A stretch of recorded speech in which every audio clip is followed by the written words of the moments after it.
Mary Frost. Here.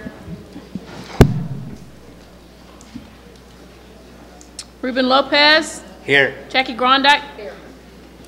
Jose Ortiz. Here. Jim Parisi.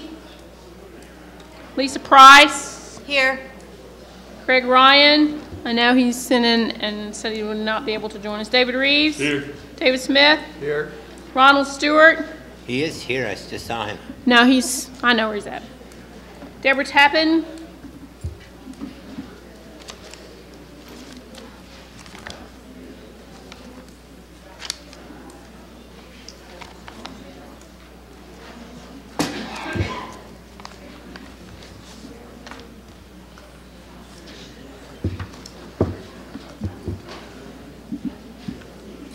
We just barely make a quorum, don't we? Okay, we do have a quorum. We're going to move forward. So the first thing on the agenda is the review of the rules. And so this is an ongoing saga. So we asked at the last meeting for several things to take place.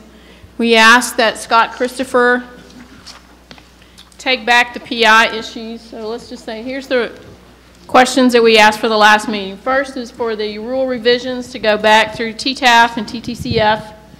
We also asked for PI recommendations for the level 3 and the level 4 for Scott to take that back to the trauma coordinators forum.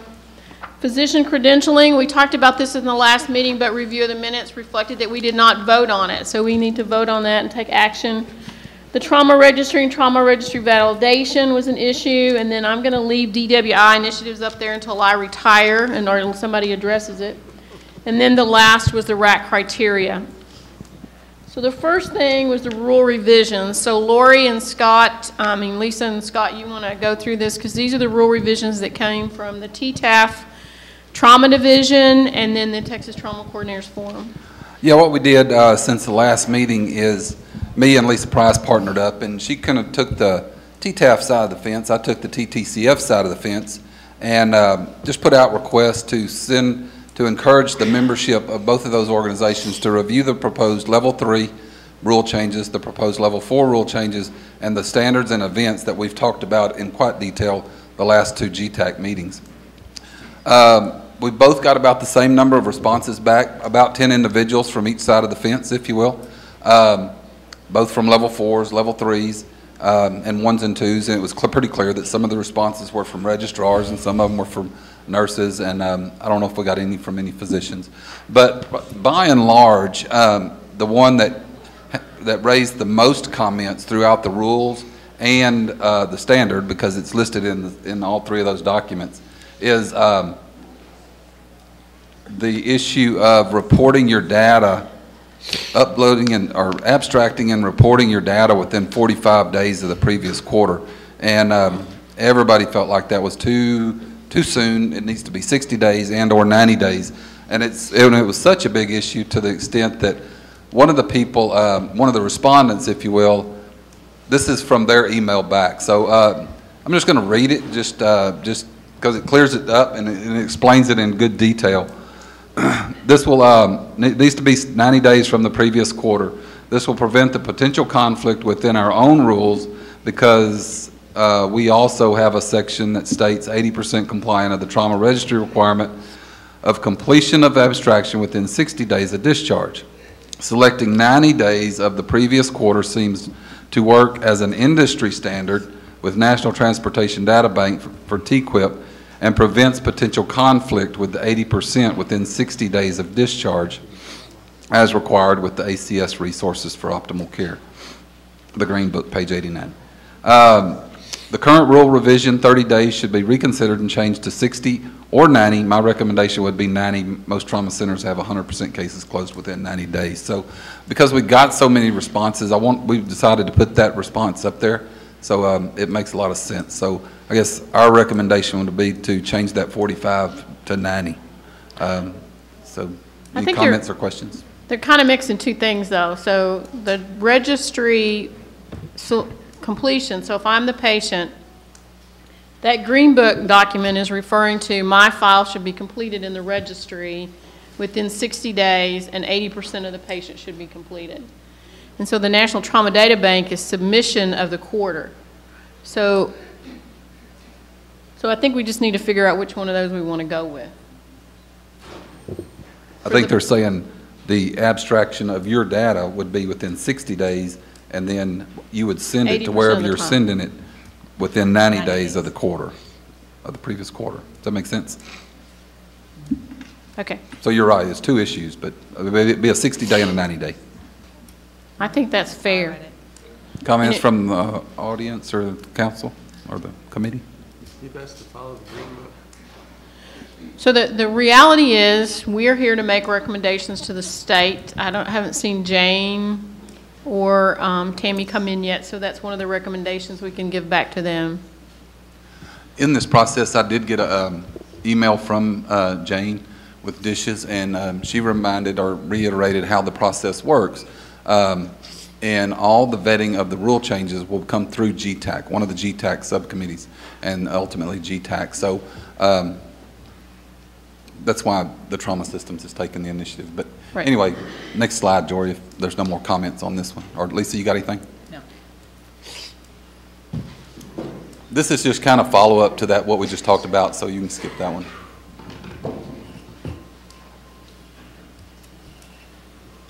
That's just the third slide of that email. It's everything we just talked about. Okay, go back one.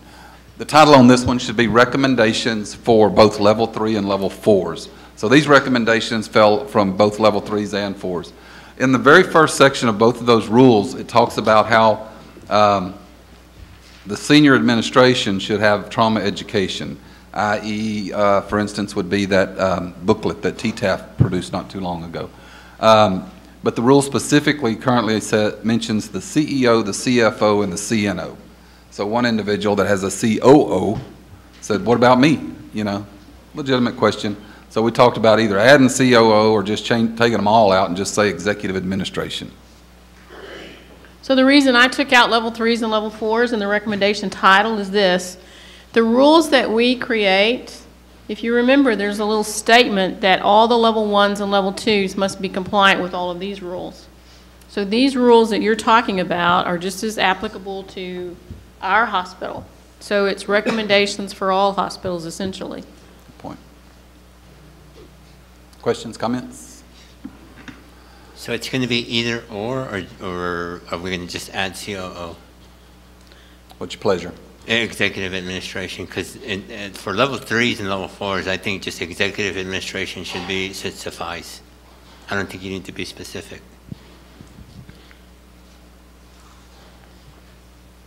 Anybody got any heartburn with that? I'm happy with that. I think it's administrative. The reality is most trauma programs report to one person in the hospital. That's the one person that you should target plus one of these other individuals. So. The next common comment for the various levels was the trauma registrar getting that AAAM education within 12 months. I think the 12 months is the hanger there, if you will. It's an expensive course, number one. Prior to TTAF creating this data management course, there wasn't an alternative solution for trauma registrar education. And then the face-to-face course is infrequently offered by AAAM, so that AIS coding course. So they didn't really have a recommendation. That was just their comment more than anything. So I think it's important to understand why that's listed. So if you do not attend the AAAM scoring class or understand how to do it, then all the data that's scored in your hospital can be wrong. So I agree that it's difficult. I'm certainly willing to say 18 months, but the bottom line is if your data is wrong, you don't want it wrong for a whole year or for 2 years. So what is reasonable? Because it is very costly. And it's usually offered, in the last couple of years, it's been offered once each year in the state of Texas. I think now there's also an online option for AAAM for coding. and with the new educational opportunity, that data management course, I mean, maybe we could leave it at 12. I mean, this is critical. For those of you in the audience, you got to, I mean, you're going to have to help me with this because The longer we push it out, I know human nature because I will do this. If you tell me it's 18 months, 17 months later, I'm going to start looking for that course. So in all that time frame, the data that you're entering potentially has the opportunity to have their injury severity scoring done wrong.